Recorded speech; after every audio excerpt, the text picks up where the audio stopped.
There's nothing more heartbreaking than a child's voice calling for parents who will never answer. In 1887, 7-year-old Mika sat alone on her family's porch in Bitter Creek, waiting for them to come back from what they promised was just a quick trip to town. The whole settlement had emptied out in 3 days. Families fleeing rumors of sickness and Indian raids. Everyone left except for one man. Yazhi was a giant Apache warrior who'd been cast out by his own people years ago. He should have ridden away into the desert, but he couldn't leave the little girl behind. Maybe it was because he saw his own loneliness in her eyes. Maybe it was because they were both forgotten by the world. In a place where Apache and white meant enemy, something beautiful started to grow between them. What happens when the most unlikely guardian becomes a child's only hope? Before we jump back in, tell us where you're tuning in from, and if this story touches you, make sure you're subscribed, because tomorrow I've saved something extra special for you. The morning sun cast long shadows across the empty main street of Bitter Creek, Arizona Territory. What had once been a bustling railroad town now stood silent as a graveyard, with only the wind stirring dust devils between abandoned buildings. Mika clutched her worn cloth doll, a tattered thing with button eyes and faded blue dress that her mother had sewn years ago. The doll's name was Penny, and she was all Mika had left of the promises that had been broken 3 days earlier. Bitter Creek had been alive with the sounds of hammers, horses, and human voices. The railroad depot buzzed with activity as families loaded their most precious belongings into wagons. Children cried as they were torn from their games. Wives wept as they left behind gardens they'd tended through harsh desert summers, and men cursed the cruel fortune that forced them to abandon everything they'd built. The exodus had started with Dr. Morrison's grim announcement at the town meeting. "Cholera," he'd said, his weathered face grave beneath his wire spectacles. Reports from settlements to the south spoke of the disease spreading like wildfire, claiming entire families in a matter of days. Then came word from the territorial office. Apache. War parties had been spotted moving through the surrounding canyons, their intentions unknown, but their reputation for swift, brutal raids well established. Fear had spread faster than any disease. Within hours, families were packing their lives into whatever wagons they could find or afford. The Hendersons loaded their precious piano onto a freight wagon, though they had to leave behind the china cabinet that had belonged to Mrs. Henderson's grandmother. The Mitchells abandoned their half-built barn, still smelling of fresh pine, and hope. One by one, the wagons rolled out of town, heading north toward Flagstaff or east toward Socorro. Anywhere but here. Mika's parents, Thomas and Elizabeth Brennan, had promised her they would only be gone for a day, 2 at most. They needed to secure passage on one of the last wagons heading out, they'd explained, and there wasn't room for her just yet. "Stay here with Penny," her mother had said, pressing the doll into Mika's arms. "We'll be back before you know it, sweetheart. You be brave for Mama." But that had been 3 days ago. Now Mika sat on the warped wooden steps of their small house, the same steps where she'd watched her parents disappear down the dusty road. She'd counted every sunrise, every sunset, marking time with the desperate precision that only a child can maintain. Her water bucket was nearly empty, and the last of the bread her mother had left was growing stale, but still she waited. From across the street, behind the shadows of the blacksmith shop, Yazhi watched her. He was a giant of a man, standing nearly 6.5 feet tall, with shoulders broad enough to block out the sun. His weathered face bore the marks of 53 years of desert living, from the deep lines around his dark eyes to the scars that told stories of battles both won and lost. His hair, still thick and black despite the silver threads, hung to his shoulders in the traditional Apache way. He wore clothes that bridged 2 worlds, buckskin leggings that spoke of his heritage, and a worn cotton shirt that acknowledged the white man's territory he now lived in. Yazhi had been in Bitter Creek for almost 2 years, an exile from his own people and unwelcome among the whites. The Chiricahua Apache had cast him out after he'd made the choice to serve as a scout for the U.S. Army, believing that cooperation might spare his family from the brutal campaigns that swept across Apache lands. He'd been wrong. The cavalry he'd served had turned on him when political winds shifted, abandoning him in the field during a raid that claimed his wife and daughter. Neither Apache nor white man trusted him now, and he'd learned to live in the spaces between worlds. He'd stayed in Bitter Creek not out of any love for the town, but because it asked nothing of him. He worked occasionally at the livery stable, spoke to few people, and kept to himself in a small adobe shelter he'd built behind the abandoned church. The townspeople tolerated him because he caused no trouble and because his skills with horses were undeniable. They feared him because he was Apache, and they whispered about him because he was alone. Now, as he watched the little girl wait for parents who would never return, something stirred in his chest, a feeling he'd thought buried with his own family. She was so small, so determined in her vigil, clutching that ragged doll like it held the power to bring back everything she'd lost. The sight took him back to another porch, another child, another life that had been torn away in the space between one heartbeat and the next. His daughter Ayana had been about Mika's age when the cavalry came. She'd been playing with a corn-husk doll her grandmother had made, singing a song about the rain, bringing flowers to the desert.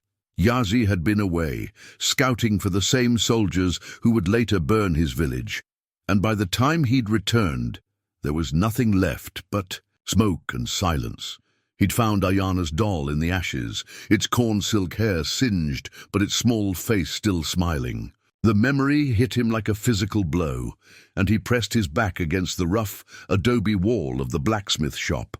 For 2 years, he'd managed to keep those memories locked away, buried beneath the daily routines of survival. But watching Mika wait with such heartbreaking faith brought it all rushing back. He could leave. His horse was saddled and ready behind the church. His few possessions could be packed in minutes. The desert was vast, and there were places where a man could disappear entirely, living off the land as his ancestors had done for centuries. It would be easier to ride away, to let someone else discover the abandoned child and decide her fate. But as the afternoon shadows grew longer and Mika's small voice called out, "Mama! Papa!" one more time, Yazhi knew he couldn't leave. Not this child, not again. He'd spent years running from the ghosts of his failures, but perhaps it was time to stop running. Perhaps it was time to save someone, even if he couldn't save himself. The sun was beginning to set when he finally stepped out from the shadows. Mika looked up at him with wide, dark eyes, not with fear, but with the desperate hope that any adult might bring news of her parents. She clutched Penny closer to her chest, and Yazhi could see the tracks that tears had left through the dust on her cheeks. "Hello, little one," he said in English, his voice rusty from disuse. "I am Yazhi. Have you seen my mama and papa?" she asked, her voice barely above a whisper. "They said they'd be back. They promised." Yazhi felt his heart break a little more. In her eyes, he saw not just his own daughter, but every child who had ever waited for someone who would never come home. He knelt down slowly, making himself smaller, less threatening.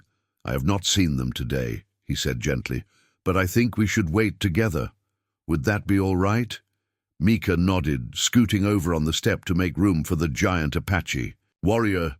As he settled beside her, she held up her doll. "This is Penny," she said. "Mama made her for me when I was little." "She is very beautiful," Yazhi replied. And he meant it. The doll was clearly loved, its dress faded from countless washings, its face worn smooth by small hands. It reminded him of Ayana's corn-husk doll, and for the first time in years, the memory didn't bring only pain. As the desert night began to fall around them, an Apache warrior and a white child sat together on a front porch in a ghost town.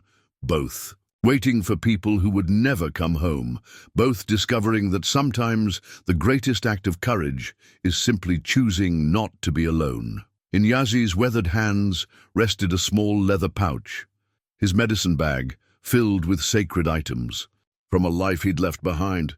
Among the sage and turquoise, the small bones and blessed stones, lay a single braid of black hair that had belonged to his daughter. He hadn't opened the pouch in 2 years, but tonight, sitting beside this lost child, he felt its weight differently. Perhaps some things weren't meant to be buried. Perhaps some memories were meant to live again, transformed by new purpose. The first stars appeared overhead as Bitter Creek settled into the deep quiet of an abandoned place. But on one front porch, 2 souls who had been cast aside by the world found something neither had expected, the beginning of a family forged not by blood, but by choice, compassion, and the simple recognition that no one should have to face the darkness alone. Dawn broke pale and cold over Bitter Creek, painting the empty buildings in shades of amber and rose. Mika had fallen asleep on the porch steps, her small body curled around Penny like a shield against the desert chill. Yazhi had spent the night on the ground beside the steps, his back against a porch post, watching the horizons for movement that never came. When the child stirred, her first words were, "Are they back?" And Yazhi felt the weight of responsibility settle on his shoulders like a heavy blanket. "No, little one," he said gently, "not yet." He'd been wrestling with his conscience through the long night hours. Every instinct told him to saddle his horse and ride away, far from this ghost town, far from the pain of watching another child suffer abandonment. He'd survived 2 years of exile by avoiding connections, by keeping his heart carefully guarded behind walls built of necessity and grief. But as he watched Mika struggle to her feet, rubbing sleep from her eyes while still clutching her doll, he realized those walls were already crumbling. "I'm thirsty," she said simply, and Yazhi understood that this moment would define them both. He could give her water and leave. He could point her toward the next town and ride away, telling himself he'd done what he could. Or he could make a choice that would bind them together in ways he wasn't sure he was ready for. Near the edge of town, half buried in sand and weeds, lay the broken remains of a wagon wheel, one of the casualties of the hasty exodus. The wooden spokes had snapped under the weight of too much, too fast. A family's entire life loaded beyond what could be safely carried. Yazhi had noticed it on his walks through the empty streets, and now it seemed like a symbol of every broken journey, every dream that couldn't survive the harsh realities of frontier life. But there was another way to see it. Sometimes what appeared broken was simply transformed, ready to serve a different purpose. "Come," he said to Mika, rising slowly to his feet. "Let us find water." He led her to the well behind the general store where the townspeople had once gathered to share news and gossip.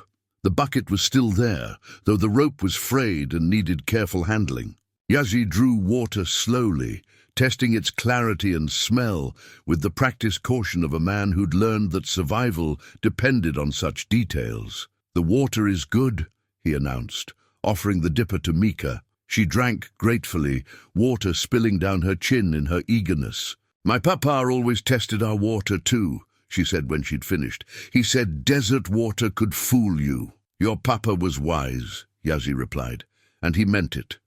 Thomas Brennan might have abandoned his daughter, but he'd apparently taught her some valuable lessons about frontier life.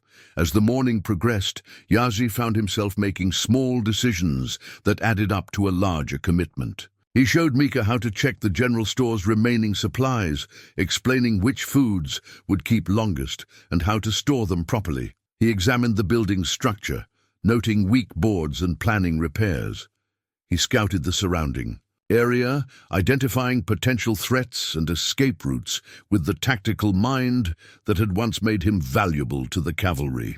It was while exploring the abandoned doctor's office that they made their first disturbing discovery. Among the scattered papers and overturned furniture, Mika found a letter addressed to her father. The handwriting was unfamiliar, but the content was clear enough. Instructions about maintaining the illusion and ensuring the child's cooperation. Yazhi couldn't read English well enough to decipher the full meaning, but Mika's face went white as she spelled out the words. "I don't understand," she whispered. "What does this mean?" Yazhi took the letter, studying the official seal and the formal language. His years as an army scout had taught him enough about white man's bureaucracy to recognize something official, something planned. This wasn't the hasty evacuation of a panicked town. This was something else entirely. "It means," he said carefully, "that perhaps your parents' journey was not what they told you it was." The implications hit Mika like a physical blow. She sank into the doctor's overturned chair, clutching Penny so tightly that Yazhi feared the old doll might tear apart. "They left me on purpose," she said, her voice small and broken. "They weren't coming back." Yazhi knelt beside her, his large hands surprisingly gentle as he placed them on her shoulders. "Sometimes," he said, "adults make choices that children cannot understand. Sometimes they make bad choices because they are afraid. Were you afraid when your family left you?" Mika asked, looking up at him with eyes too old for her 7 years. The question cut deep, but Yazhi found he could answer it honestly. "My family did not leave me," he said. "They were taken. But yes, I have known fear. I have known what it means to be alone." "Then you understand," Mika said simply. "Yes," Yazhi replied. "I understand." That afternoon, they established their first real routine. Yazhi moved his few possessions from the adobe shelter behind the church into the general store, where the living quarters above the shop would provide better protection and comfort for Mika. He showed her how to organize their supplies, how to set snares for rabbits, how to identify edible plants in the desert scrub around town. Mika, in turn, shared her knowledge of the town, which houses had the best root cellars, where the Hendersons had kept their emergency water barrels, how to work the hand pump that brought water up from the deep well. She moved through the abandoned buildings with the confidence of a child who'd spent her whole life in this place, and Yazhi began to see how her local knowledge could complement his survival skills. As the sun set on their first full day together, they sat on the front porch of the general store, sharing a simple meal of preserved meat and hardtack. Mika had been quiet since discovering the letter, processing the reality of her abandonment with the resilience that desert children learned early. "Will you stay?" she asked suddenly, not looking at him as she spoke. Yazhi was quiet for a long moment, watching the stars emerge in the darkening sky. He thought of his horse still saddled and ready behind the church. He thought of the vast desert that had sheltered him for 2 years, the lonely campsites and silent nights that had become his refuge from a world that wanted nothing to do with him. Then he looked at this small girl who'd been discarded like an unwanted burden, who sat clutching a threadbare doll and trying not to let him see her tears. In her determined courage, he saw echoes of his own daughter. In her need for protection, he found a purpose he'd thought lost forever. "Yes," he said simply, "I will stay." Mika nodded, as if she'd known all along what his answer would be. "Good," she said, "because Penny likes you, and she's very particular about people." That night, as Mika slept on a makeshift bed in the general store's back room, Yazhi sat by, the window keeping watch. In his hands, he held the broken wagon wheel he'd retrieved from the town's edge, not because it could be repaired, but because it reminded him that sometimes the most important journeys were the ones where you chose to stop running. His medicine pouch lay open beside him, its contents scattered on a cloth in the moonlight. For the first time in 2 years, he sorted through the sacred items, not with grief, but with purpose. The sage for cleansing, the turquoise for protection, the small bones for wisdom, and his daughter's hair, still black and soft, now serving. Not as a reminder of loss, but as a blessing for new beginnings. Tomorrow would bring new challenges. The desert was unforgiving, supplies were limited, and winter was coming. But tonight, in this ghost town that had become their refuge, an Apache warrior and a white child had chosen each other as family. It was a decision that would change both their lives in ways neither could yet imagine, but for now, it was enough. To know that neither of them would face the darkness alone. The first week of their new life together fell into a rhythm as natural as breathing. Each morning, Yazhi woke before dawn to check their perimeter and assess the weather, while Mika tended to their small fire and prepared whatever breakfast their supplies allowed. They moved around each other with the careful courtesy of strangers, learning to share space, but underneath the politeness, something deeper was taking root. "Today, I teach you to track," Yazhi announced on their fifth morning together, as they finished a breakfast of cornmeal mush sweetened with the last of Mrs. Henderson's preserved peaches. Mika's eyes lit up with interest. "Track what?" "Everything," Yazhi replied, gathering his gear. "Desert tells many stories if you know how to read them." They started in the soft sand near the old livestock pens, where animal tracks were easiest to see. Yazhi knelt beside a clear set of prints, his weathered finger tracing the outline without disturbing the sand. "Rabbit," he said. "See how the back feet land in front of the front feet when it runs?" This one was moving fast, probably dawn feeding. Mika crouched beside him, studying the marks with intense concentration. "How do you know it was dawn?" "Look at the edges," Yazhi said patiently.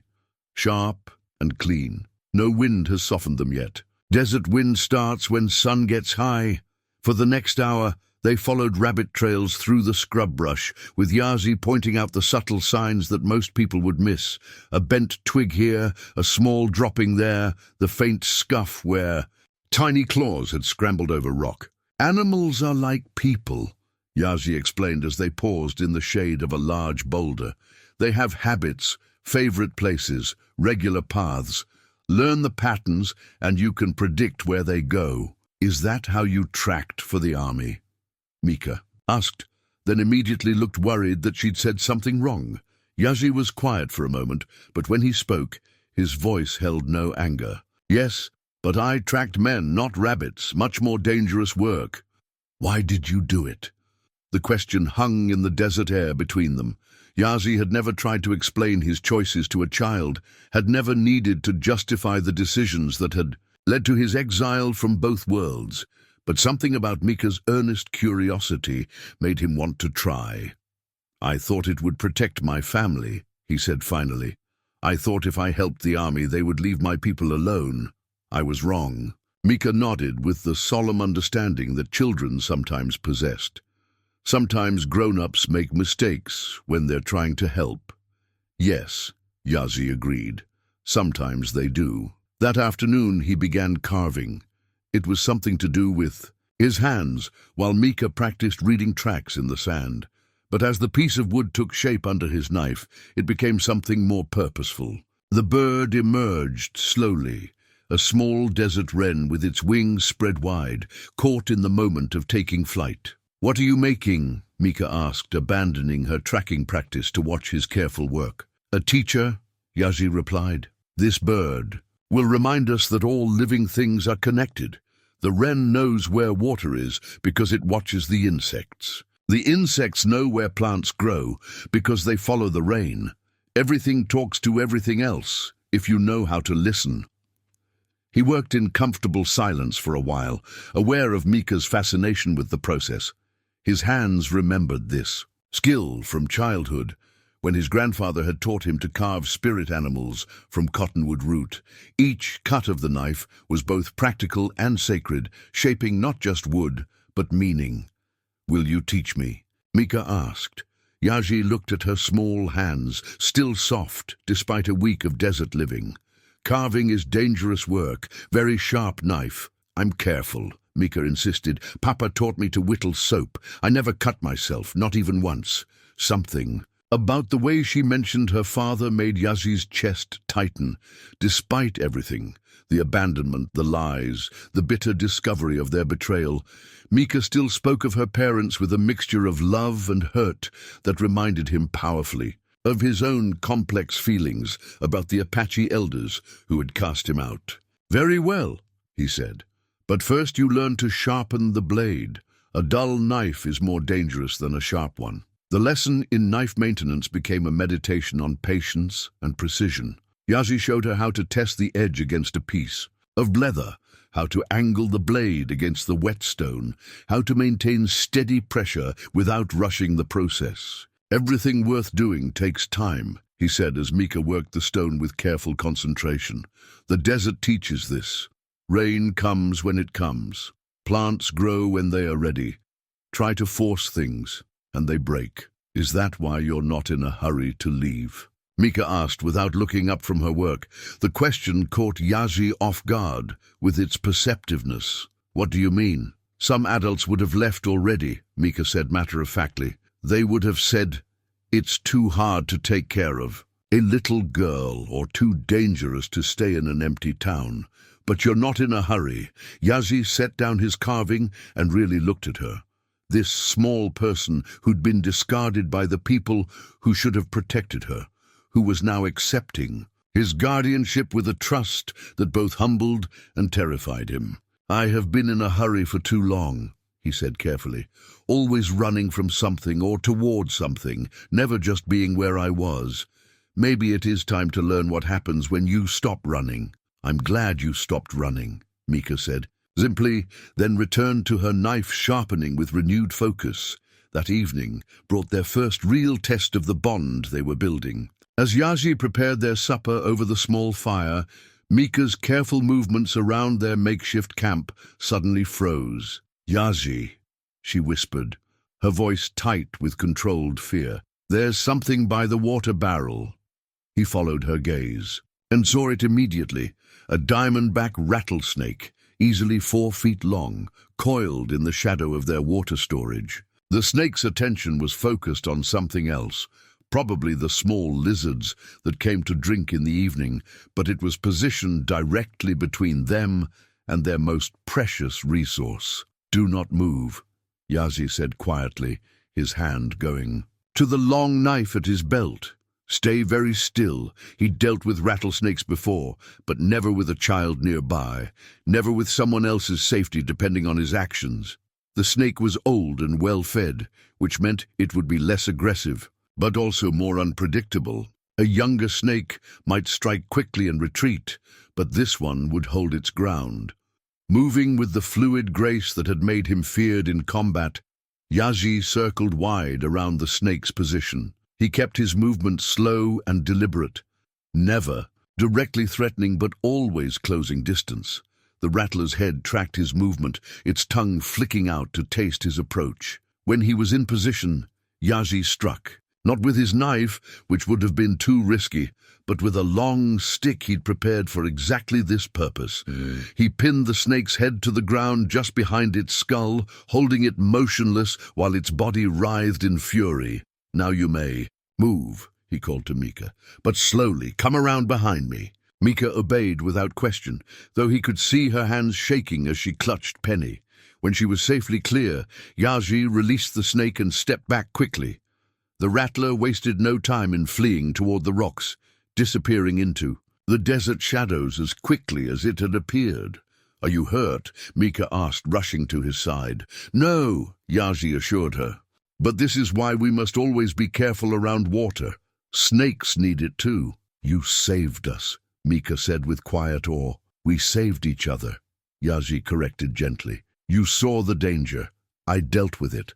That is how families survive, by watching out for each other. The word family hung in the air between them, spoken for the first time, but somehow feeling as natural as the desert wind. Mika smiled.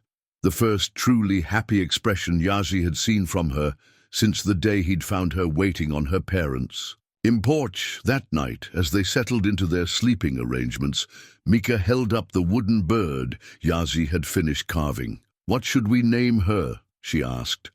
Her? Yazhi questioned with amusement.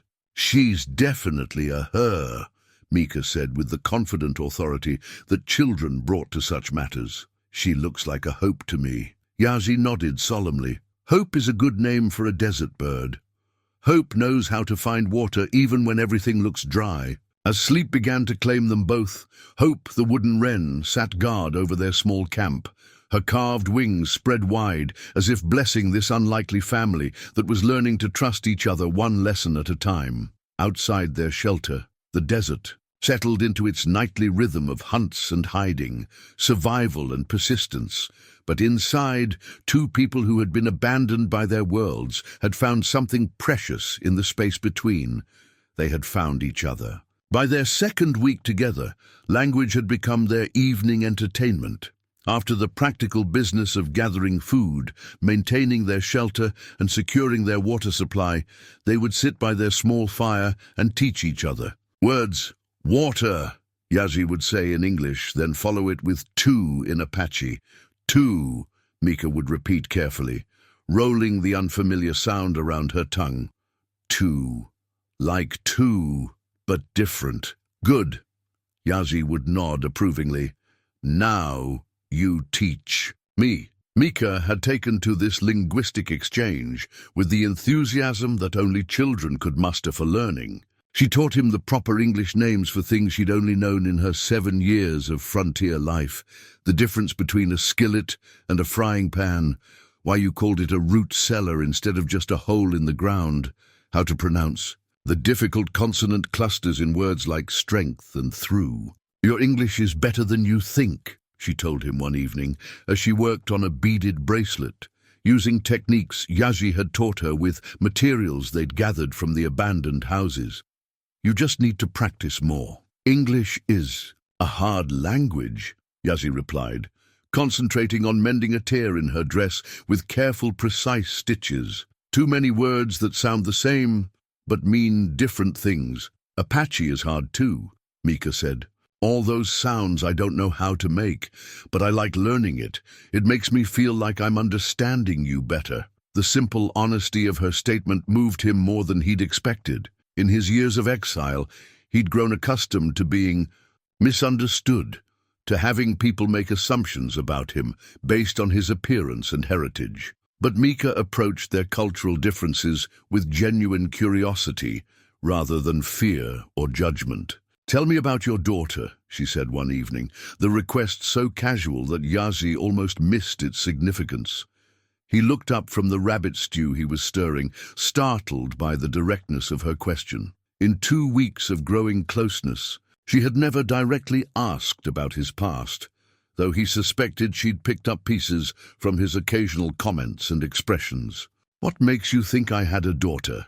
He asked carefully. Mika held up the wooden bird he'd carved for her. The way you made hope. It's not the first bird you've carved, is it? Your hands knew exactly what to do, like you'd made birds for someone else before. Her perceptiveness continued to amaze him. Her name was Ayana. It means eternal blossom. That's a pretty name, Mika said softly. Was she like me? Yazhi considered the question seriously. In some ways, she was curious. About everything, always asking questions. She liked to collect pretty rocks and feathers, but she was Apache, raised in the traditional way. Very different life from yours. What happened to her? The question he'd been dreading came so quietly that he almost didn't hear it over the crackling of their fire. For a moment, he considered deflecting, changing the subject as he'd done for 2 years, whenever anyone came too close to his pain. But something about the way Mika waited, patient and accepting, made him want to try honesty. She died when soldiers attacked our camp, he said simply. I was not there to protect her. Mika was quiet for a long time, working the beads through, her fingers with unusual concentration. Is that why you were sad when you found me? She asked finally. Yes, Yazhi admitted. You reminded me of her. But also, he paused, searching for words that could explain the complex emotions he was only beginning to understand himself. I think she would have liked you. I think she would have wanted me to help you. I would have liked her too, Mika said with absolute certainty. And I think my parents, my real parents, I mean, would have liked you. Even though they were scared of Apache people, I think they would have seen that you're good. The simple faith in her voice nearly undid him. After years of being seen as a threat, a stranger, an enemy to be watched and feared, this child spoke of his goodness as if it were an obvious fact. That night brought a test of that faith. Mika woke screaming from a nightmare, her small body shaking with terror as she called for parents who would never answer. Yazhi had heard her cry out in her sleep before, but this was different, deeper, more primal, the sound of a soul in agony. "They left me," she sobbed as he knelt beside her makeshift bed. "In the dream, I kept running after their wagon, but it just got farther and farther away. They wouldn't stop. They wouldn't even look back." Yazhi gathered her into his arms, feeling her tears soak through his shirt as she clung to him. "It was only a dream, little one. You are safe now." "But it really happened," Mika wailed. "They really left me. They really didn't come back." "Yes," Yazhi said gently, not trying to minimize her pain. "That really happened. But that does not mean you are not worth staying for. That does not mean you are not worth loving." "How do you know?"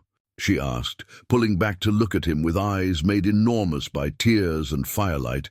Yazhi touched her cheek gently, wiping away tears with his thumb. "Because I stayed," he said simply. "Because every morning I choose to stay. Because when I look at you, I see someone brave and kind and strong. Your parents made a terrible mistake when they left you, but their mistake does not define your worth." Mika studied his face in the flickering light, as if trying to memorize every line. "And Scar, were you this sad when your people left you?" "Yes," Yazhi admitted. "I was very sad. I thought it meant I was not a good Apache, not a good father, not a good man. It took me a long time to understand that their choice was about their fear, not about my worth." "Are you still sad?" Yazhi considered the question honestly. "Sometimes, but not as much as before. Taking care of you helps me remember who I am when I am not sad." Mika nodded with the wisdom that sometimes came to children in moments of deep emotion. "Taking care of Hope helps me too," she said, holding up the wooden bird. "And taking care of you." "You take care of me?" Yazhi asked with gentle amusement. "Of course," Mika said matter-of-factly.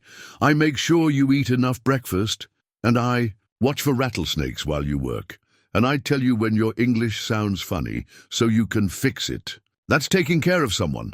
The realization that this abandoned child saw herself as his caretaker too hit Yazhi with unexpected force. For 2 years, he'd thought of himself as completely alone, responsible only for his own survival. But Mika was right. They were taking care of each other in ways both practical and profound. The next morning brought new lessons in their mutual care. Mika showed Yazhi how her mother had taught her to darn socks and mend tears in fabric, her small fingers surprisingly skilled with needle and thread. "Mama said that in the frontier you have to make everything last," she explained, as she demonstrated the careful cross-weaving technique that could extend a garment's life by months. "Throwing things away is a luxury we can't afford." Yazhi watched her work with growing admiration. "Your mother taught you well. This is good skill for desert living." In return, he taught her to weave grass into small baskets, showing her how to select the right stems for flexibility and strength. The work required patience and precision, qualities that Mika was developing through their daily survival tasks. "My grandmother could weave baskets so tight they held water," Yazhi said, as they worked side by side in the morning shade. "She said that every basket tells the story of the hands that made it." "What story does mine tell?" Mika asked, holding up her first attempt, lopsided but serviceable. "It tells the story of a girl who does not give up," Yazhi replied seriously. "Even when the weaving is difficult, even when her fingers are not used to the work, she keeps trying until she makes something useful." Mika beamed at the assessment, and Yazhi realized that his words of encouragement meant as much to her as her progress meant to him. They were both learning not just skills, but confidence, the deep assurance that came from being seen and valued by someone who mattered. Their shared meals had evolved beyond mere sustenance into ceremonies of connection. Mika would tell him about her dreams and fears, her memories of life before the abandonment, her questions about the wider world beyond Bitter Creek. Yazhi found himself sharing stories he'd never told anyone, memories of his childhood among the Chiricahua, the complex politics that had led to his exile, his hopes for what their future together might hold. "Do you think we'll stay here forever?" Mika asked one evening as they watched the sunset paint the desert in shades of gold and crimson. "I do not know," Yazhi answered honestly. "This place has been good to us, but winter will be hard, and there may be others who want to claim this town for their own purposes. If we had to leave, would we go together?" The question carried weight beyond its simple words. Mika was asking for a promise, for the security of knowing that whatever changes came, she wouldn't face them alone again. "Yes," Yazhi said firmly. "If we must leave, we leave together. You are my family now, and family does not abandon family." The word had become natural between them, spoken without self-consciousness or explanation. They were family, not by blood or law, but by choice and daily commitment, by the 1,000 small acts of care that bound them closer than any formal relationship ever could. As they prepared for sleep that night, Mika carefully arranged her growing collection of treasures. Hope the wooden bird, her first woven basket, a few pretty stones they'd found during their explorations, and the beaded bracelet that now adorned her wrist in colors of turquoise and sunset orange. "Yazhi," she said quietly as he banked their fire for the night. "Yes, little one, I love you." The words were spoken with the casual certainty that children brought to emotional truths, but they hit Yazhi with the force of revelation. No one had said those words to him in 2 years. No one had looked at him with unconditional acceptance and affection since Ayana's death. "I love you too, Mika," he said, his voice rough with emotion.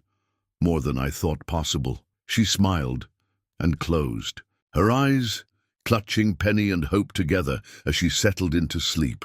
Yazhi sat watching over her for a long time, marveling at how completely this small person had transformed his understanding of himself and his place in the world. In his medicine pouch, the braid of his daughter's hair lay alongside new additions. Small bead from Mika's bracelet, a twig from the bush where they'd found their first bird's nest, a smooth stone that had reminded her of the color of his eyes. The pouch was no longer just a repository of grief and memory, but a collection of ongoing love and hope. Outside their shelter, the desert night sang its ancient song of survival and persistence. But inside, an Apache warrior and a white child slept peacefully, bound together by bonds stronger than blood, protected by love that had grown from the ashes of loss into something new and precious and unbreakable. Tomorrow would bring new challenges, new lessons, new opportunities for their unlikely family to grow stronger. But tonight it was enough to know that they had chosen each other, and that choice had made all the difference. 3 weeks into their new life together, autumn arrived in the high desert with a sharp edge that promised a brutal winter ahead. The days remained warm, but the nights brought frost that left delicate patterns on their water buckets and reminded the both that their survival would depend on careful preparation.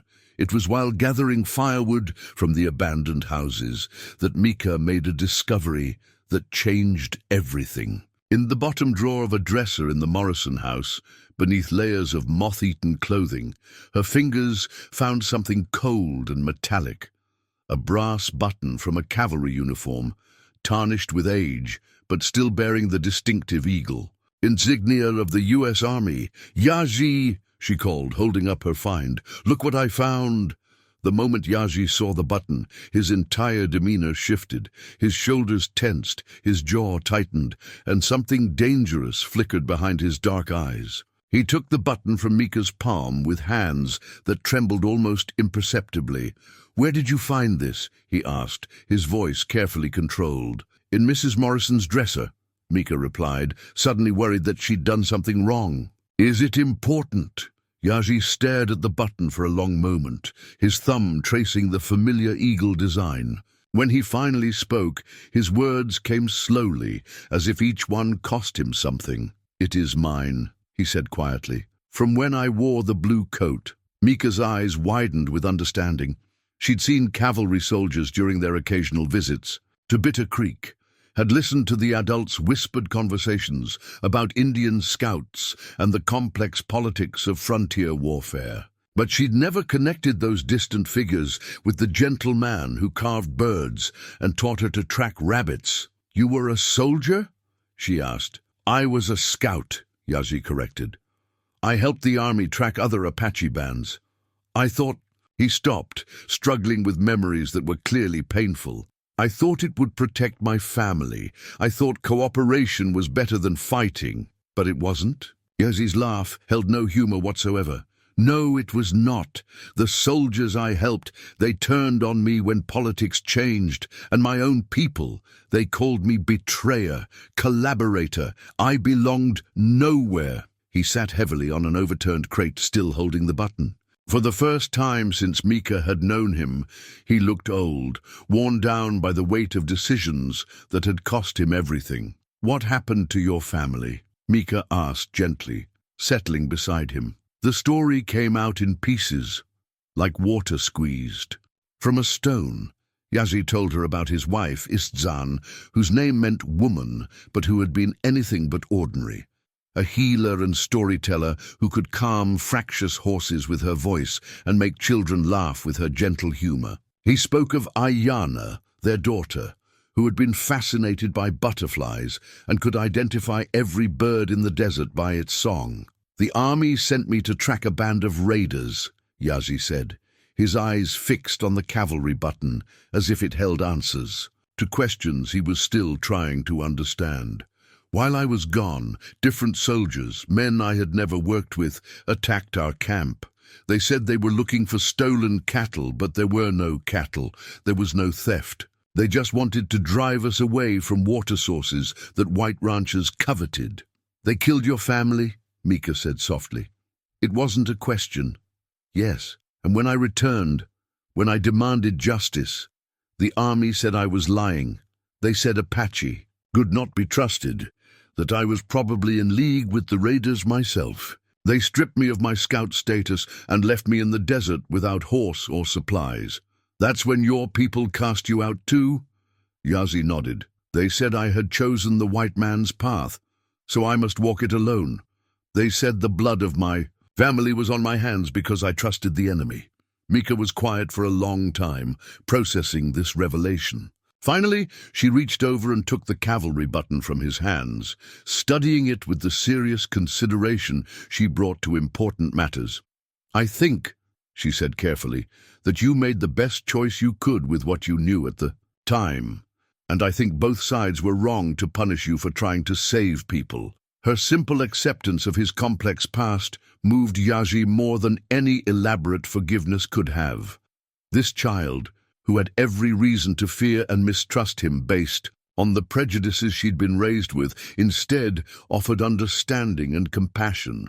"Keep it," Mika said, pressing the button back into his hands. "Not because you should feel guilty, but because it's part of your story, and your story brought you to me." That afternoon, they began serious preparations for winter.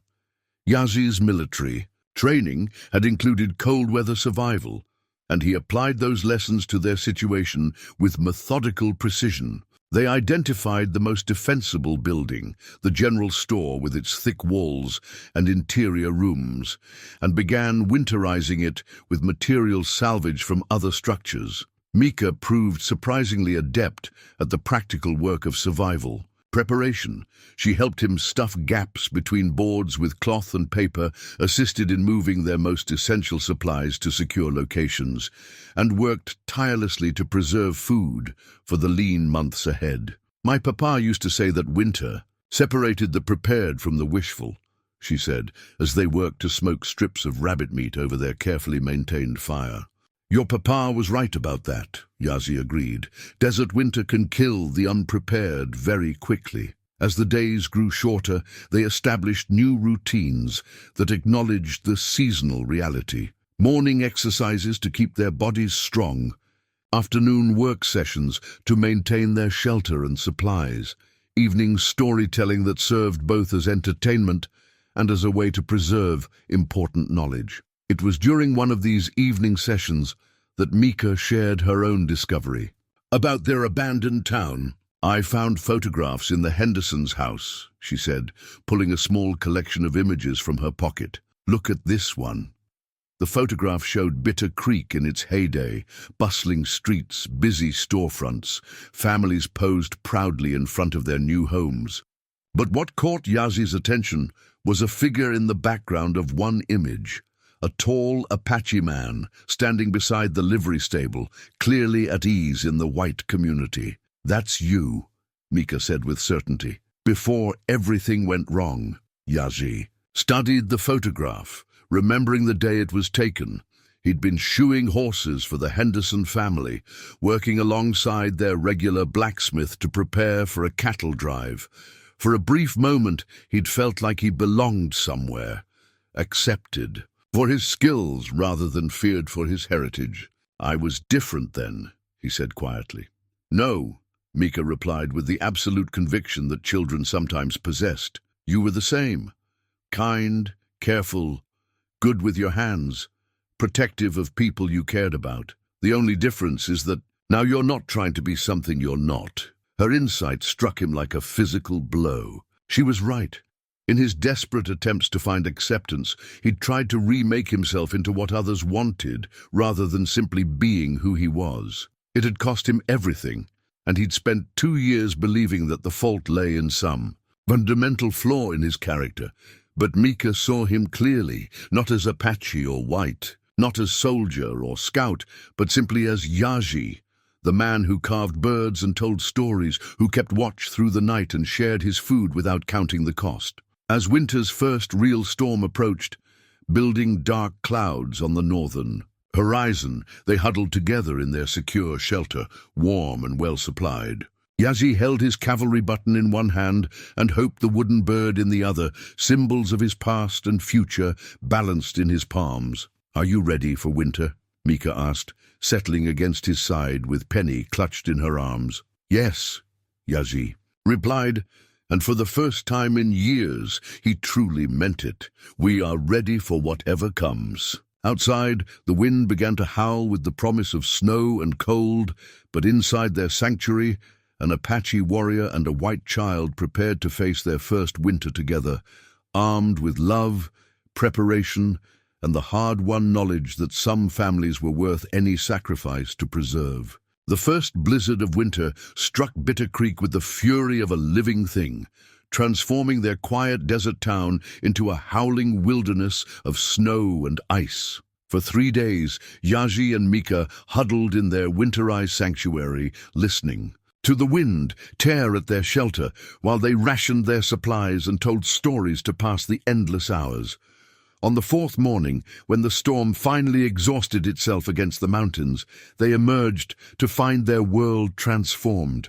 Snow lay 3 feet deep in the streets, and every building wore a cap of white that made familiar landmarks strange and beautiful. "It's so quiet," Mika whispered, her breath forming clouds in the crystalline air. Indeed, the desert's usual sounds were muffled by the snow, creating an atmosphere of profound stillness that felt almost sacred. But as they began the work of digging out their essential pathways, that peace was shattered by an unexpected discovery, partially buried in a snowdrift. Near the telegraph office, Mika found a piece of paper that the wind had carried from who knew where. The writing was mostly illegible, damaged by moisture and cold, but enough words remained clear to send ice through Yazhi's veins that had nothing to do with the weather. Territorial authority, reclamation of abandoned settlements, railroad, development rights, immediate resettlement. Yazhi studied the fragment with growing unease. His experience with official documents during his army days had taught him to recognize the language of bureaucracy, and this had all the hallmarks of a government order. "What does it mean?" Mika asked, seeing his expression. "It means," Yazhi said carefully, "that someone wants this town for their own purposes, and they may not care that we are here." The implications settled over them like another kind of storm. For weeks, they'd been building a life in Bitter Creek, based on the assumption that their isolation was protection. But if powerful interests were planning to reclaim the town. Their peaceful existence was living on borrowed time. That evening, as they sat by their fire sharing a dinner of preserved venison and root vegetables, Mika voiced the fear they both carried. Will they make us leave? Yazhi considered his answer carefully. Throughout their time together, he'd tried to be honest with her about difficult realities, while still providing the security a child needed. This situation required the same delicate balance. They will try, he said finally. Men with papers and official authority believe they can decide where people belong. But that does not mean we have to accept their decisions without question. What can we do? We're just one man and one little girl. Yazhi smiled at her choice of words. Not an Apache and a white girl, not enemies of the state, but simply what they were, family. Sometimes, he said, one man and one little girl can be more powerful than armies, especially when they are fighting for their home. Over the following days, as they worked to maintain their winter routines, Yazhi found himself thinking more and more about the tactical realities of their situation. His military training automatically analyzed their defensive possibilities, their supply lines, their potential escape routes. But another part of him, the part that had grown during his weeks with Mika, rebelled against the idea of running again. He was tired of exile, tired of being pushed from place to place by other people's fears and ambitions. More than that, he was tired of Mika having to live with uncertainty about her future. She deserved a home, a place where she could put down roots and grow into the remarkable woman he could already see she would become. It was while he wrestled with these thoughts that Mika made another discovery that changed everything. Yazhi, she called from the doctor's abandoned office, where she'd been searching for medical supplies. You need to see this. She led him to Dr. Morrison's desk, where she'd found a hidden compartment behind one of the drawers. Inside was a collection of documents that painted a very different picture of Bitter Creek's abandonment than the story they'd been told. The papers included correspondence from railroad companies, territorial officials, and what appeared to be private investors. As Yazhi worked through the documents, his reading skills improved dramatically by weeks of evening lessons with Mika. A conspiracy began to emerge. The sickness was a lie, he said, his voice tight with controlled anger. There was no cholera outbreak. The whole evacuation was planned. Planned by who? Mika asked. Railroad companies. They want this land for a new rail line, but they needed the town empty to claim it legally, so they created a crisis that would drive everyone away. Mika's face went pale as the implications sank in. My parents knew. They were paid to leave me behind. The final document confirmed her worst fears. A payment receipt made out to Thomas and Elizabeth Brennan for cooperation in the resettlement initiative. The amount was substantial enough to start a new life somewhere else, but not enough to justify abandoning a child. They sold me, Mika whispered, her voice breaking with the devastation of this final betrayal. Yazhi gathered her into his arms, feeling her body shake with grief and rage. No, he said firmly. They made a terrible choice, but that does not mean you were for sale. You are not property. You are a person with your own worth, your own value, your own right to exist. Then why does it hurt so much? Because you loved them, Yazhi replied gently. And love makes betrayal hurt more, not less. But their betrayal does not diminish your worth. It only shows their weakness. That night, as winter wind rattled their shelter and Mika slept fitfully beside him, Yazhi made a decision that would define both their futures. He would not run from this fight. He would not allow powerful men to destroy another family for their profit and convenience. In the morning, he began teaching Mika skills she would need for what was coming, not just survival skills, but tactical awareness, emergency procedures, and the mental preparation that combat required. Are we going to fight? She asked, as he showed her how to recognize the signs of approaching riders from a distance. We are going to survive, Yazhi corrected. And sometimes survival requires fighting, but we will fight smart, not angry. What's the difference? Angry fighting is about hurting your enemy.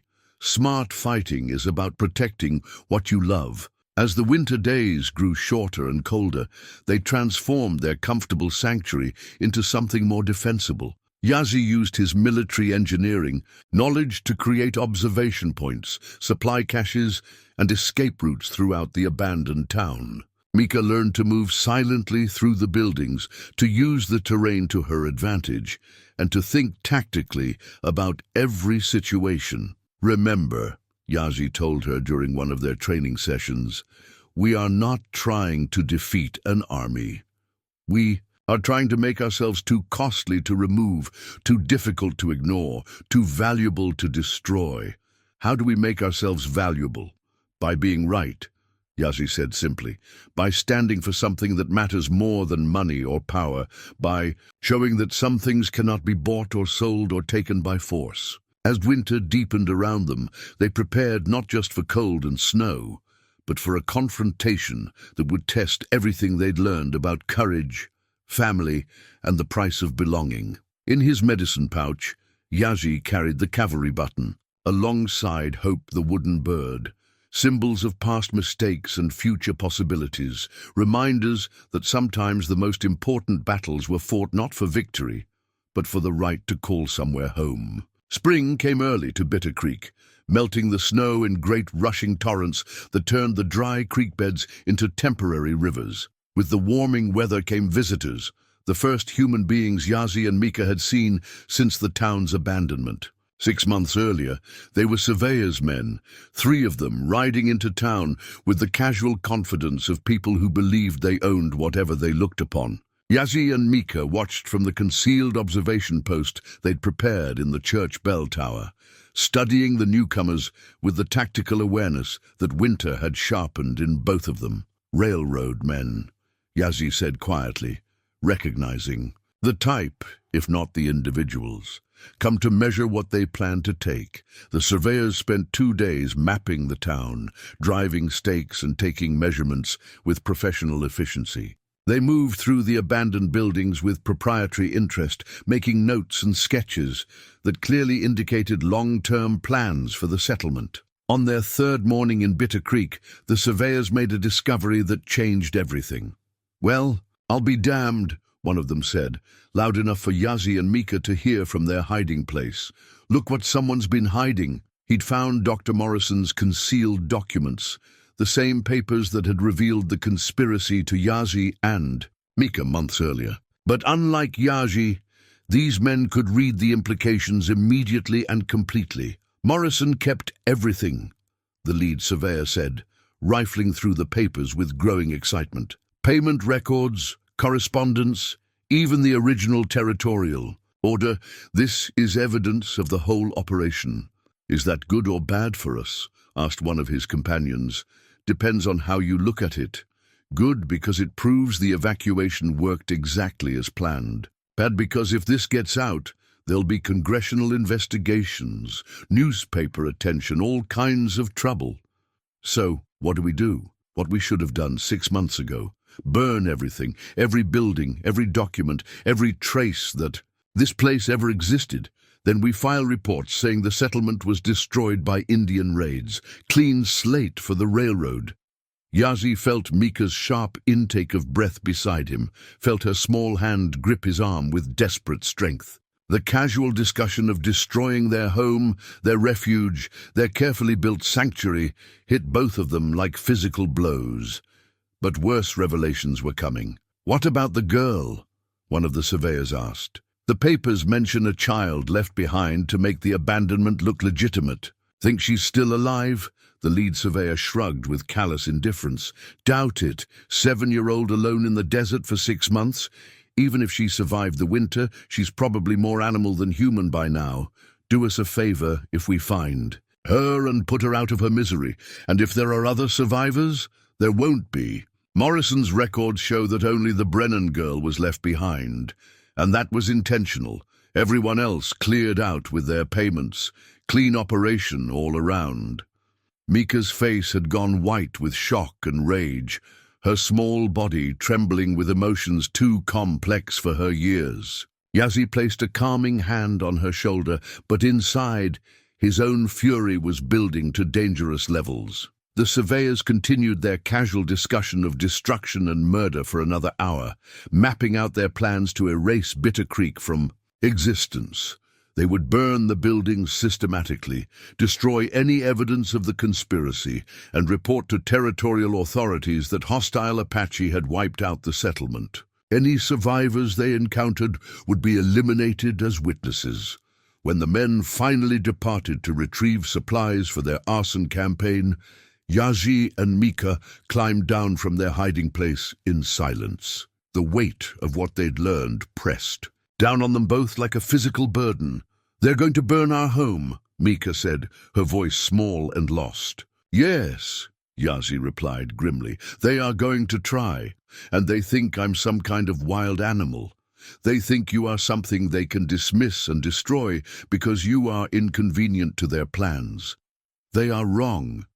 Mika looked up at him with eyes that held more pain than any child should have to bear. "Why do people keep throwing me away?" The question cut straight to Yazhi's heart. In 6 months, she'd learned that her parents had sold her for railroad money, that the town's evacuation had been a lie designed to clear the land for development, and that powerful men considered her life worthless enough to dispose of without a second thought. "Because," Yazhi said carefully, "they have forgotten what it means to be human. They see only profit and convenience, not the sacred value of every life." "What are we going to do?" Yazhi knelt down to meet her eyes, his weathered hands gentle on her shoulders. "We are going to fight. Not because we can win, but because some things are worth fighting for, even when victory is impossible. Just the two of us against all of them?" "Just the two of us," Yazhi confirmed. "But we are not the same people who hid in this town 6 months ago. We are stronger now, smarter, more prepared, and we have something they do not have." "What?" "We have a reason to fight that goes deeper than money or ambition. We are fighting for our family, our home, our right to exist. That makes us more dangerous than they can imagine." That evening, as they prepared for what might be their last peaceful night in Bitter Creek, Mika made a request that surprised Yazhi. "Will you teach me the war paint?" Yazhi looked at her with new understanding. "You want to paint for battle? If we're going to fight for our family, I want to look like family. I want them to see that I'm not just some lost white girl they can dismiss. I'm Yazhi's daughter, and I'm Apache by choice." The ceremony was simple but profound. Using pigments he'd prepared months earlier but never expected to use, Yazhi painted traditional war symbols on Mika's face. Stripes for courage, dots for determination, lines that connected her to the warrior spirits of his ancestors. When he finished, she looked at herself in the mirror they'd salvaged from the Henderson house. The reflection showed not a frightened child, but a young warrior ready to defend her home and family. "Now you," she said, offering him the paints. Yazhi hadn't worn war paint since his army days, hadn't felt worthy of the sacred markings that connected Apache warriors to their spiritual power. But as Mika's small hands carefully applied the traditional designs to his face, he felt something awakening in him, not just the tactical mindset of a soldier, but the deeper strength that came from fighting for something sacred. "There," Mika said when she finished. "Now we look like what we are." "And what are we?" Yazhi asked. "Family," Mika replied simply. "A family that nobody gets to destroy." Outside their sanctuary, night fell over Bitter Creek for what might be the last time. Tomorrow would bring fire and violence, the final confrontation between corporate greed and human love. But tonight, an Apache warrior and his chosen daughter prepared for battle with the calm certainty that some fights were worth any cost. In Yazhi's medicine pouch, the cavalry button and Hope the wooden bird lay side by side, symbols of past, betrayal and future possibility, reminders that sometimes the most important victories came not from defeating enemies, but from refusing to surrender the things that made life worth living. The surveyors returned at dawn with 4 additional men and 3 wagons loaded with kerosene, torches, and enough supplies to burn Bitter Creek to ash. From their concealed position in the church bell tower, Yazhi and Mika watched the small, Armies spread out through their town with professional efficiency. 7 men, Yazhi murmured, his tactical mind automatically assessing the threat. Armed, organized, and they know the terrain from their survey work. Can we beat them? Mika whispered. Not in direct confrontation, Yazhi replied honestly, but we do not need to beat them. We need to make them understand that destroying this place will cost more than they are willing to pay. They'd spent the night preparing for this moment, moving through their carefully rehearsed defensive plan with the precision that months of training had instilled in both of them. Their most precious possessions were secured in hidden caches throughout the town. Escape routes were clear and marked. Emergency supplies were positioned at strategic intervals. But more than tactical preparation, they'd prepared themselves emotionally for what was coming. In the quiet hours before dawn, Yazhi had performed the Apache adoption ceremony he'd learned from his grandfather, formally claiming Mika as his daughter in the sight of the spirits. She was no longer an abandoned white child he'd chosen to protect. She was family by every measure that mattered to him. In the old days, he'd told her as they painted each other's faces with fresh war paint, Apache warriors fought not for conquest or glory, but to protect the people they loved. That is why we fight today. Now, as the arsonists began their systematic destruction of the town's outer buildings, that spiritual preparation became practical necessity. Yazhi had chosen their first strike carefully, not against the men themselves, but against their supplies and equipment. Remember, he told Mika as they prepared to move, we are not trying to kill anyone. We are trying to make them afraid, to make them understand that this place is defended. The attack came at midday, when the sun was highest, and the men were focused on their destructive work. Yazhi moved through the abandoned buildings like the ghost his army call sign had suggested, using every technique of stealth and misdirection he'd learned in decades of warfare. The first wagon of kerosene went up in a spectacular fireball that could be seen for miles across the desert. The explosion scattered the arsonists and sent them diving for cover behind buildings that suddenly didn't seem as empty as they'd assumed. What the hell was that? The lead surveyor shouted, his professional calm shattered by the unexpected. Resistance. His answer came in the form of Mika's voice, high and clear, singing an Apache war song that Yazhi had taught her the night before. The sound seemed to come from everywhere and nowhere, echoing off the empty buildings in a way that made it impossible to locate its source. "Indians," one of the men said, his voice tight with fear. "We're under attack by Indians." "Impossible," the surveyor replied, but his conviction was shaken. The territorial reports said this area was cleared of hostiles. A second explosion destroyed their remaining kerosene supplies, and suddenly the surveyor's certainty crumbled entirely. They weren't facing random raiders.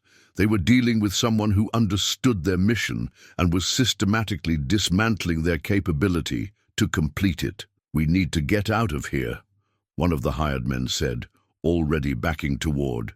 "The horses. This wasn't part of the deal. The railroad is paying us to do a job," the surveyor insisted, but his authority was eroding with each passing moment. "The railroad isn't paying us enough to die for their land grab," another man replied. "I'm not getting killed by Apache ghosts over some damned survey stakes." From their concealed positions, Yazhi and Mika watched the group's cohesion begin to fracture. These were not soldiers bound by duty and training. They were hired workers, motivated by money, and money wasn't worth dying for. But the surveyor wasn't ready to give up. As his men wavered, he played his final card. "There's a bounty," he announced loudly, his voice carrying clearly across the town. "Railroad's offering $500 for whoever brings back proof that this place is cleared. That includes any survivors we might find." The mention of money steadied some of the men's resolve, but it also confirmed Yazhi's worst fears. This wasn't just about burning buildings. They were being hunted with a price on their heads. "Time for Phase 2, he murmured to Mika, who nodded with grim determination. Phase 2 was psychological warfare. Using techniques he'd learned fighting both for and against Apache bands, Yazhi began a campaign of terror that played on every frontier fear these men carried. Tracks appeared overnight around their camp, footprints that could have been human or animal, deliberately ambiguous but unmistakably threatening. Personal belongings went missing, only to be found arranged in patterns that suggested ritual significance. The sound of Mika's singing drifted through the night air at irregular intervals, sometimes close, sometimes distant, always unsettling. By the third day, the hired men were jumping at shadows and arguing among themselves about whether they were facing a war party, spirits of the dead, or something worse. The surveyor's authority crumbled further with each unexplained incident. "This place is cursed," one of the men declared after finding his rifle relocated to the church bell tower overnight. "We should never have come here." "Superstitious nonsense," the surveyor insisted, but even he was beginning to look haggard. From sleepless nights and constant vigilance, it was then that Yazhi made his boldest move. In broad daylight, as the men struggled to maintain their resolve, he appeared at the far end of Main Street, not hiding, not skulking, but walking openly toward them with the measured pace of a man who owned the ground beneath his feet. He was an imposing figure in the desert sunlight, tall and broad-shouldered, his war paint making him look like something conjured from frontier nightmares. But it wasn't his size or appearance that froze the men in place. It was the absolute confidence in his movement, the certainty of someone who knew exactly what he was doing and why. "You are trespassing," he called out, his voice carrying easily across the empty street. "This is our home, and you are not welcome here." The surveyor raised his rifle, but his hands shook as he tried to draw a bead on the approaching figure. "Stay back! I'm warning you!" Yazhi continued walking, neither speeding up nor slowing down, as if the weapon pointed at him was no more threatening than a pointed finger. "You came here to burn our town and kill my daughter. That will not happen."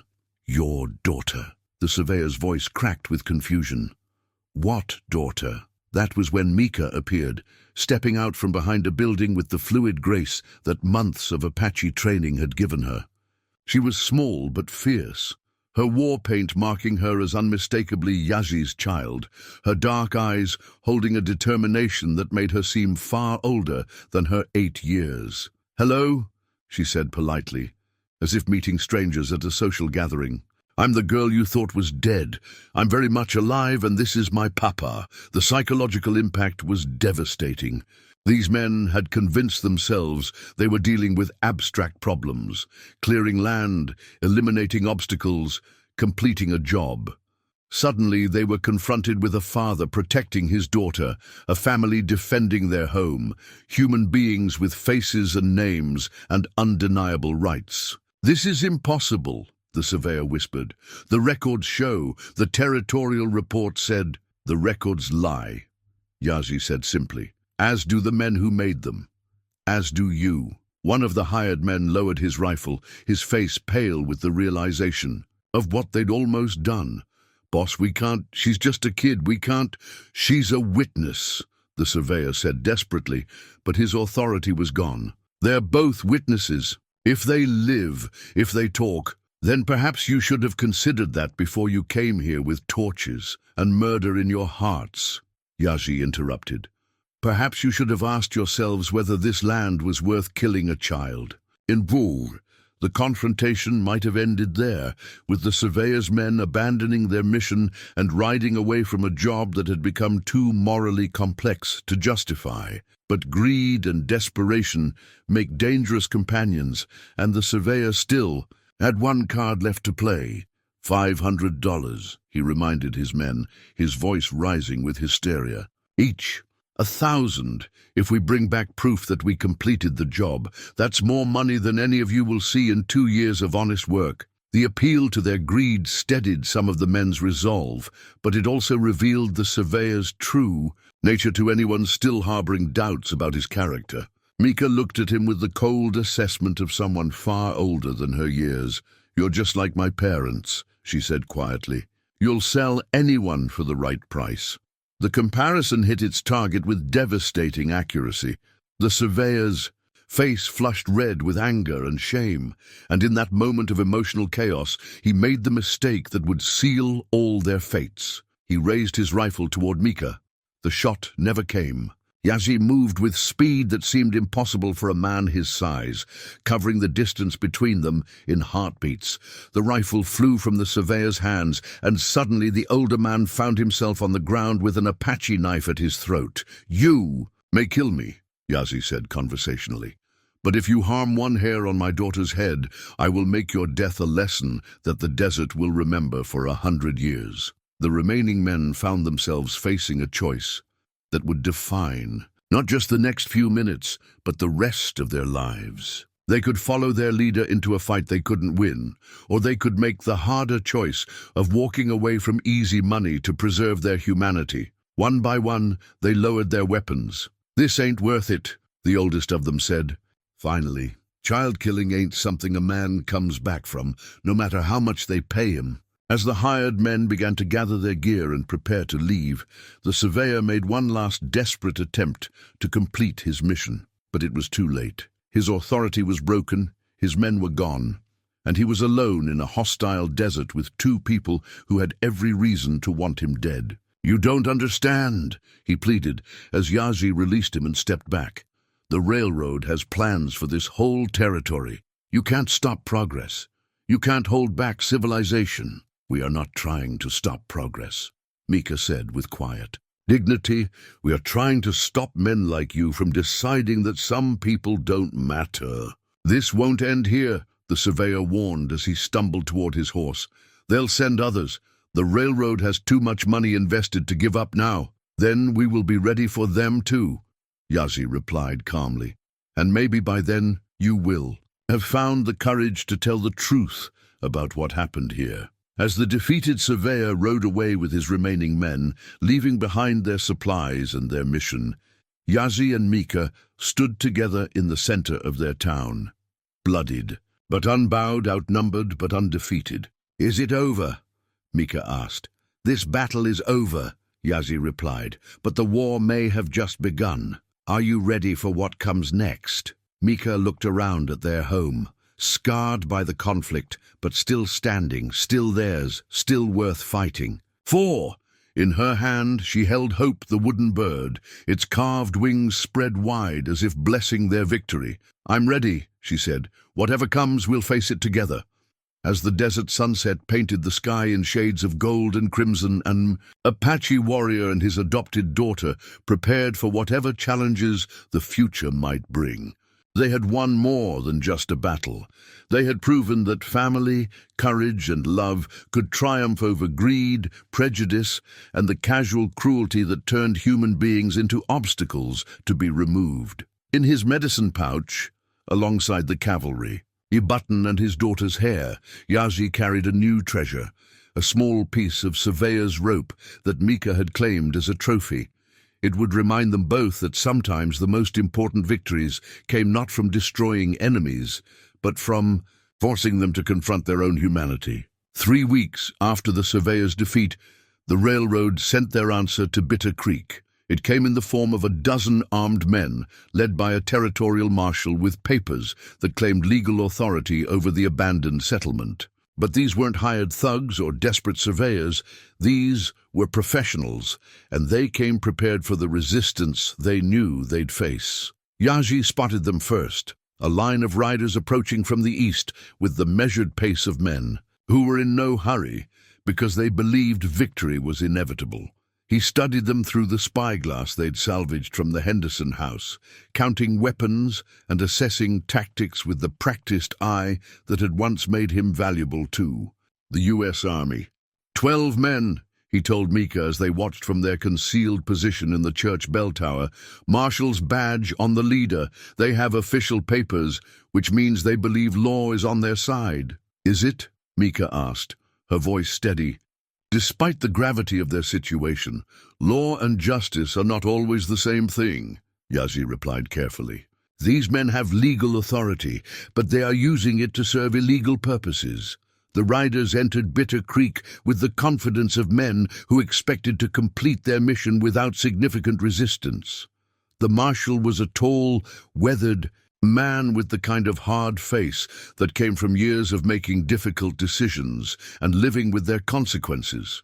His name was Collins, according to the papers he carried, and he had a reputation for getting results regardless of moral complications. "Territorial authority grants me jurisdiction over abandoned settlements," Collins announced to the empty street, his voice carrying clearly in the desert air. "Any squatters or trespassers have 1 hour to present themselves for lawful removal." The threat was politely worded but unmistakable. They weren't here to negotiate. They were here to clear the land by whatever means necessary. From their hidden position, Yazhi and Mika watched the professionals spread out through the town with tactical precision. Unlike the surveyor's chaotic crew, these men moved with discipline and purpose. They established overlapping fields of fire, secured key buildings, and posted sentries at strategic choke points. "They know what they're doing," Yazhi observed grimly. "This will not be like the last time. But if the opposition was more formidable, so were Yazhi and Mika. 3 weeks of preparation had transformed their defensive capabilities. The town was now riddled with hidden passages, concealed weapons caches, and carefully prepared traps. More importantly, they had learned to work together with the fluid coordination that came from absolute trust and shared purpose. "Phase 1, Yazhi murmured, and Mika nodded her understanding. The first indication that Bitter Creek wasn't as abandoned as it appeared came when Marshal Collins found a railroad survey map nailed to the door of the general store. But this wasn't the original document the surveyors had been working from. It was a modified version that revealed the true scope of the railroad's conspiracy, complete with payment records and correspondence that proved the evacuation had been orchestrated for corporate profit. "Where did this come from?" Collins demanded of his men, but the answer was obvious even as he asked the question. Someone was in the town, someone who had access to incriminating documents, and someone who wanted the marshal to understand exactly what kind of mission he was really on.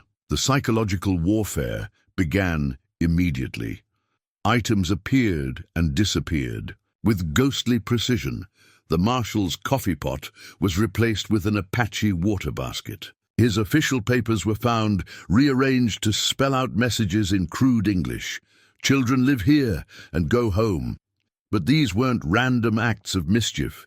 They were carefully orchestrated moves in a larger strategy. Each incident forced the marshal's men to confront the humanity of their targets, to acknowledge that they were dealing with real people rather than abstract obstacles to be removed. "Sir," one of the deputies said, after the third day of escalating incidents, "maybe we should consider that there might be civilians here. Innocent people. Innocent people don't wage guerrilla campaigns against lawful authority," Collins replied. But his conviction was already being tested. The documents he'd found painted a picture of corruption and conspiracy that made his mission morally ambiguous at best. The breakthrough came when Mika made her first direct appearance. She stepped out of the shadows near the old church, seemingly unarmed and vulnerable, but carrying something that stopped the marshal's heart, a photograph of herself with her parents, clearly taken before the evacuation. "Hello, Marshal Collins," she said politely, as if greeting a family friend. "I'm Mika Brennan. I think you have some papers that belong to me." The marshal's hand went to his weapon, but something about the child's calm demeanor stayed his draw. "You're supposed to be dead," he said, his voice tight with confusion. "I know," Mika replied matter-of-factly.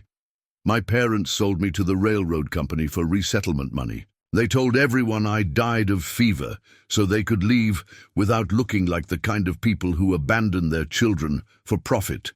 The accusation hit Collins like a physical blow. He'd read the official reports, had based his entire mission on the assumption that any survivors in Bitter Creek would be squatters or criminals taking advantage of abandoned property. The possibility that they might be dealing with a child who'd been deliberately left behind by her own parents had never occurred to him. "That's impossible," he said weakly. "The territorial records show—" "The territorial records lie," Mika interrupted, echoing the words Yazhi had spoken to the surveyors weeks earlier.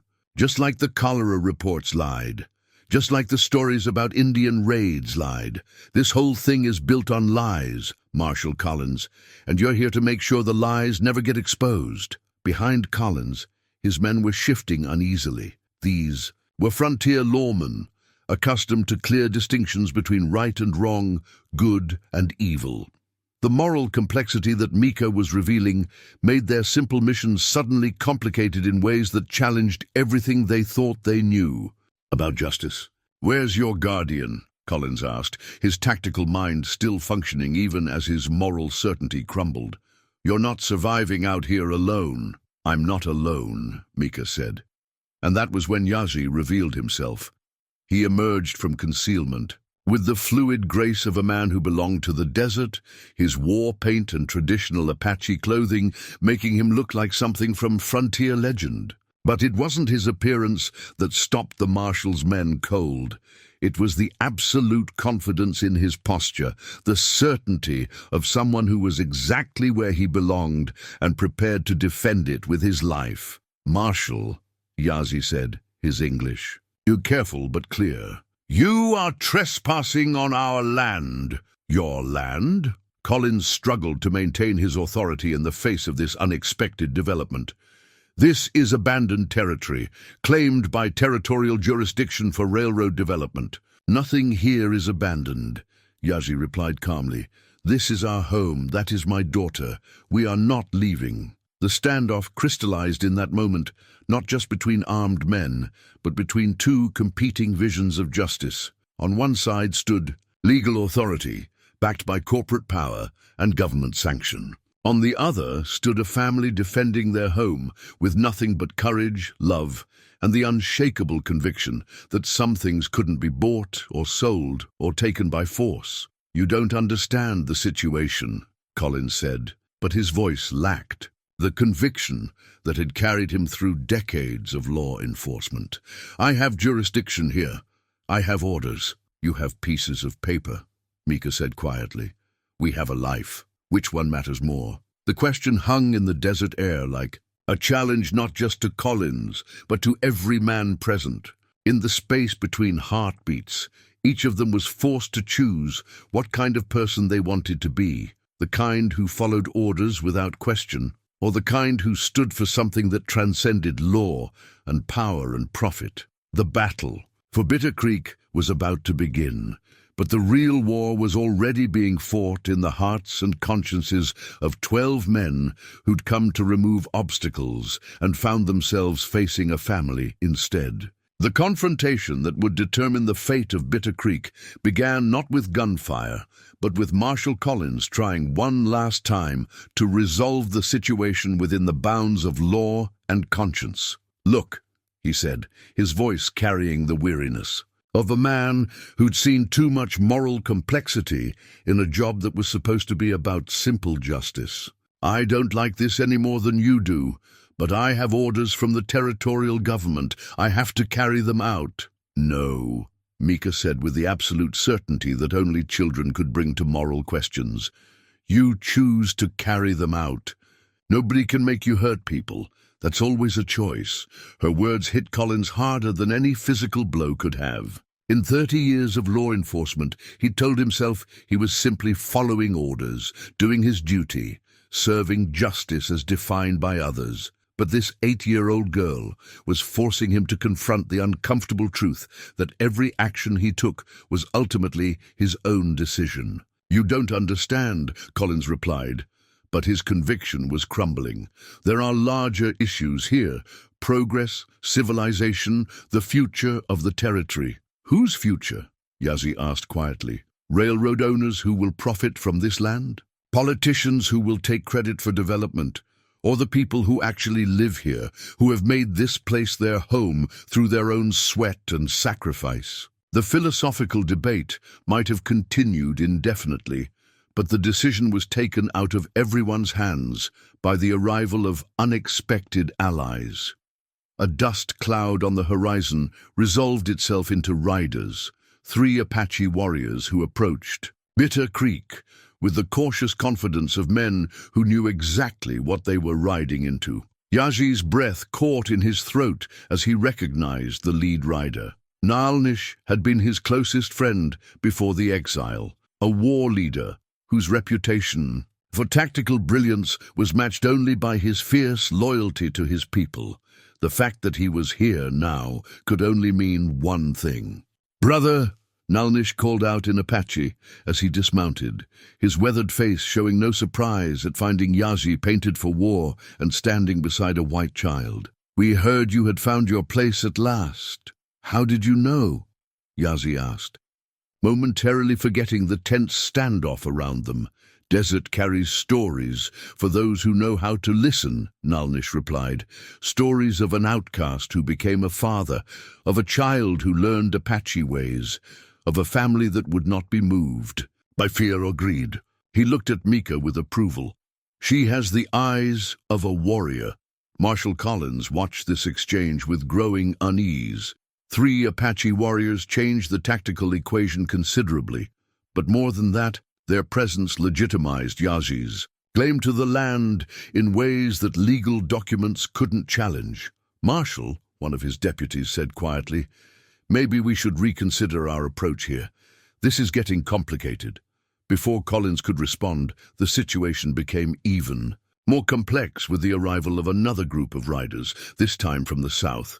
But these weren't reinforcements for either side. They were journalists from the territorial newspaper, drawn by reports of an abandoned town that wasn't as abandoned as official records suggested. "Marshal Collins," the lead reporter called out, dismounting with the eager energy of someone who smelled a significant story. "James Mitchell, Territorial Gazette. We're here investigating reports of irregularities in the Bitter Creek evacuation. Would you care to comment?" The arrival of the press transformed the entire dynamic of the confrontation. What had been a private dispute between armed men now became a public event that would be reported and scrutinized across the territory. Collins realized that whatever happened here would define not just the future of this land, but his own reputation and career. "There are no irregularities," Collins said, but his voice lacked conviction. "This is routine territorial administration." "Then you won't mind if we document the proceedings?" Mitchell asked, already taking notes. "Our readers are very interested in how territorial law deals with disputed land claims." That was when Mika made the move that changed everything. She walked calmly to where the journalist stood, reached into her pocket, and pulled out the modified railroad survey map that she and Yazhi had prepared. "Mr. Mitchell," she said politely, "I think your readers might be very interested in these documents. They show how the railroad company paid people to leave Bitter Creek so they could claim the land was abandoned, including how much they paid. My parents to leave me behind." The journalist's eyes widened as he scanned the documents. Here was the story of a lifetime: corporate conspiracy, government corruption, and a child abandoned for profit. But more than that, here was a human story that would resonate with every reader who'd ever felt powerless in the face of institutional authority. "This is extraordinary," Mitchell breathed, already composing headlines in his mind. "Can you verify the authenticity of these documents?" "Ask Marshal Collins," Mika suggested innocently. "He has the original territorial orders. I'm sure they'll match up perfectly." All eyes turned to Collins, who found himself trapped between his official duties and the growing realization that those duties were morally indefensible. The documents Mika had provided painted a picture of corruption that implicated not just the railroad, but the territorial government that had issued his orders. Collins began, then stopped. For 30 years he'd hidden behind the authority of his badge, the certainty that he was serving justice as defined by others. But justice, he was beginning to understand, couldn't be defined by the powerful for their own benefit. "Marshal," one of his deputies said quietly, "we didn't sign up to destroy families for railroad money." The sentiment spread through the group like wildfire. These were frontier lawmen, men who'd taken their oaths seriously and believed in the ideal of justice, even when reality fell short. The revelation that they'd been sent to clear land for corporate profit rather than uphold any legitimate law struck at the core of everything they thought they stood for. "Stand down," Collins said finally, his voice barely above a whisper. "Sir?" his deputy asked, uncertain he'd heard correctly. "I said stand down," Collins repeated louder this time. "Lower your weapons. We're leaving." The moment of victory was so quiet, so anticlimactic, that it took several seconds for its significance to sink in. 12 armed men had ridden into Bitter Creek, prepared to remove any obstacles to railroad development, and they were riding away because a child had asked them to choose between orders and conscience. But Mika wasn't finished. As the lawman prepared to mount up, she approached Marshal Collins with something in her hand, a small slingshot crafted from materials Yazhi had taught her to gather and shape. "Marshal Collins," she said, offering him the simple weapon, "I made this to defend my home, but I'd rather give it to you as a reminder." "Reminder of what?" Collins asked, accepting the gift with hands that trembled slightly. "That, sometimes, the most important battles are fought by people who refuse to give up, even when they're small and outnumbered, and everybody tells them they don't matter," Mika replied. "Maybe the next time someone sends you to remove obstacles, you'll remember that obstacles sometimes turn out to be people who just want to live their lives in peace." Collins looked at the slingshot for a long moment, then at the small girl who'd manufactured his defeat with nothing but courage, honesty, and an unshakable belief in the power of doing right. When he finally spoke, his voice carried a weight of decision that would change the rest of his career.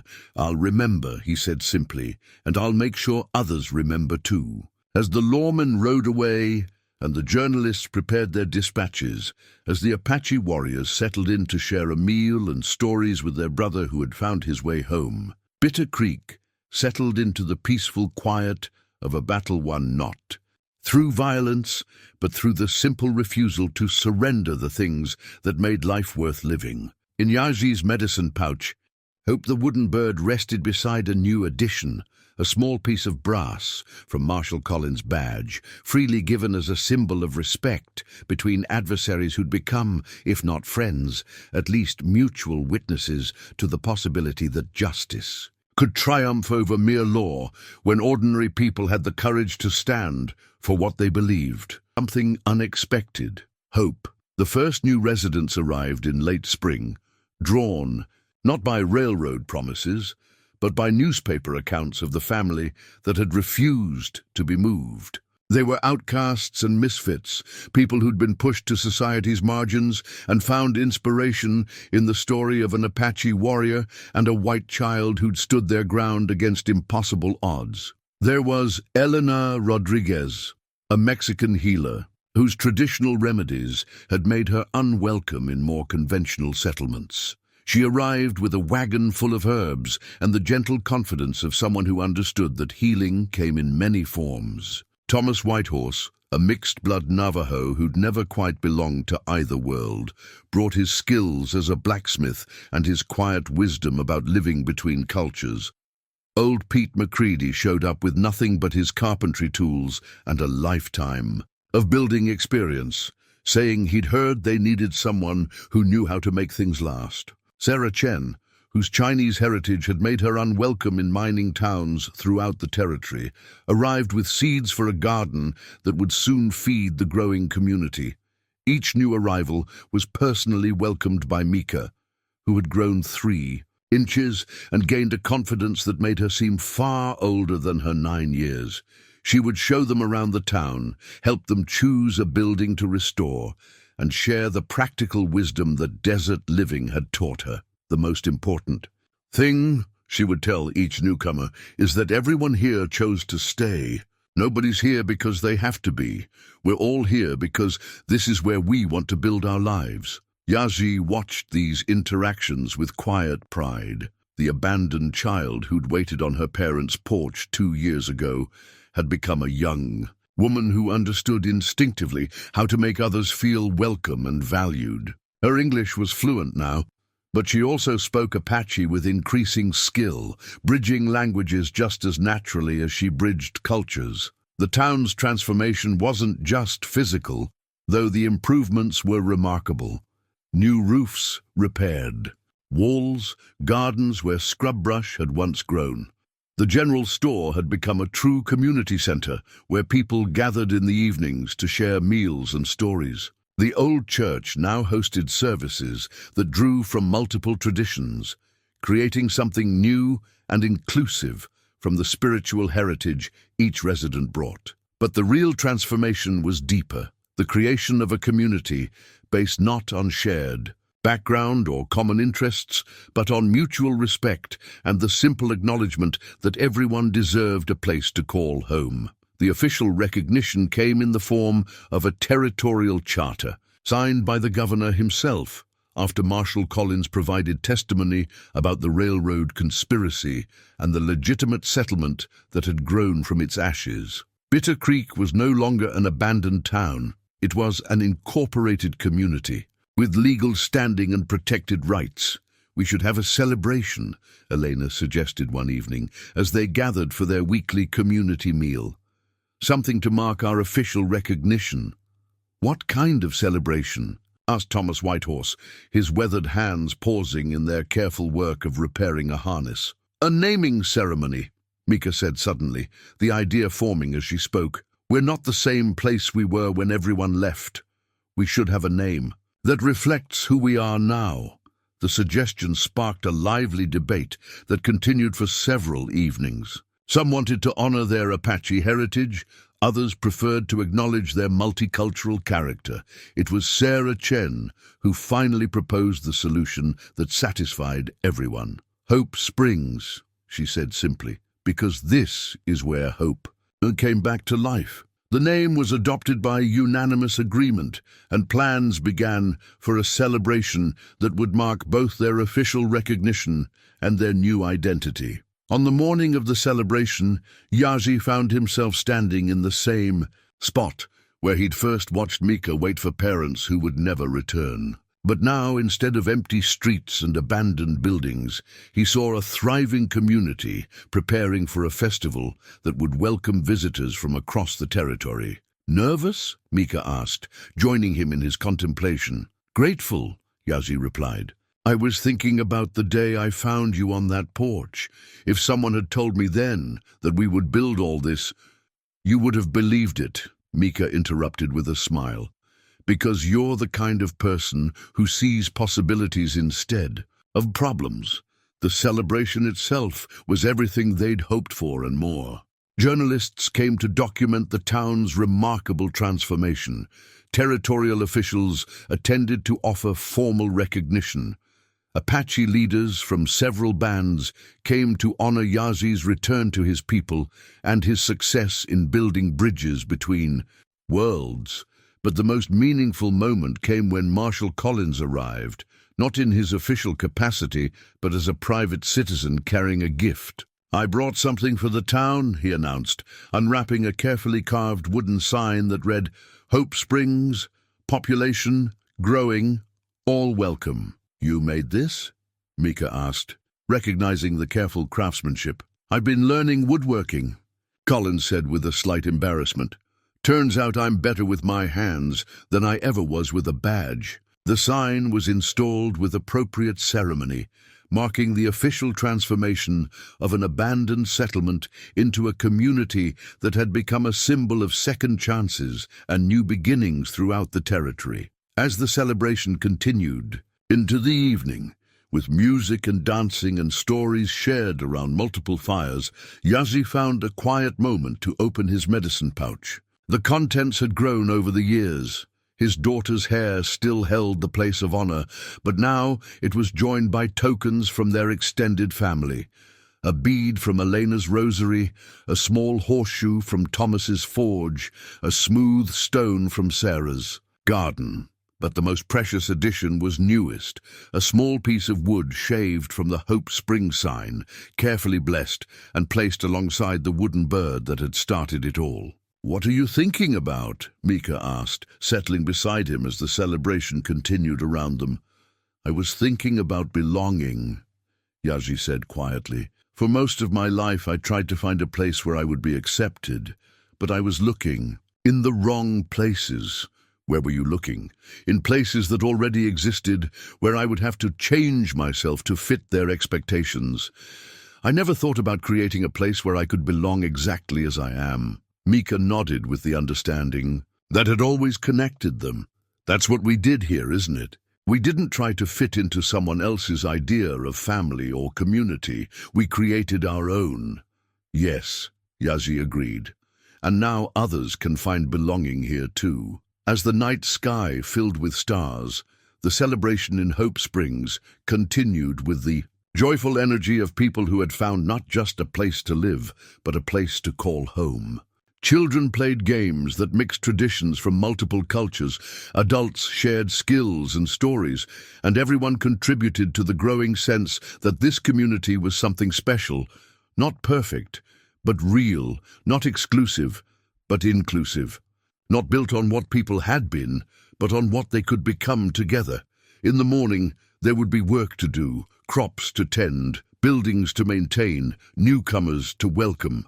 The railroad companies hadn't given up entirely, and there would always be those who saw Hope Springs as an inconvenient obstacle to their larger plans. But tonight, in the flickering light of celebration fires, an Apache warrior and his adopted daughter sat surrounded by the family they had chosen and the community they had built, living proof that sometimes the most important victories came not from defeating enemies, but from creating something so valuable that even enemies had to acknowledge its worth.